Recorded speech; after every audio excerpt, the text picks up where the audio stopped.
Đi chân chân cái vợ đâu gì à vợ bé sẽ yêu đang ngắm cái chị ha đi chân chân ta đi sao không ra ta hey cái đẹp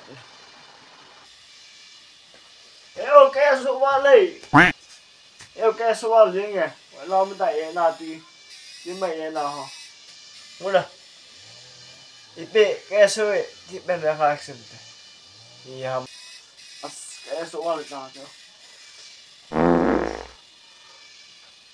ni le fa sim sa yesu si ka tha si wang ji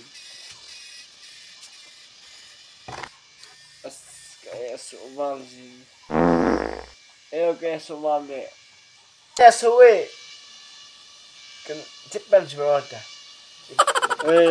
le khai nó có không được yesu si ni không cái yesu bọn nó lâu lại cái yesu chính đang chìm ta A for apple, B for ball, C for cat, D for dog, E for elephant, F for fish.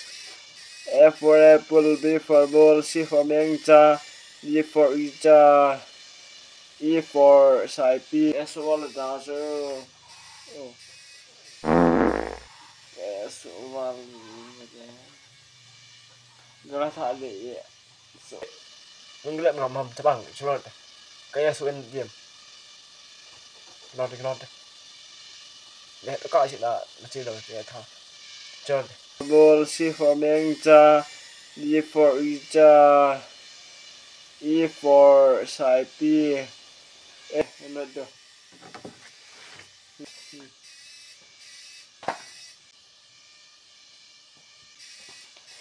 A for apple, B for ball, C for cat, D for dog, E for elephant. Phê. Iya nó sẽ học đọc cái gì rồi. Phê. Ui nhà gồm lộn bè sẽ tiện các chân đi. Phê. Sợ hoàng.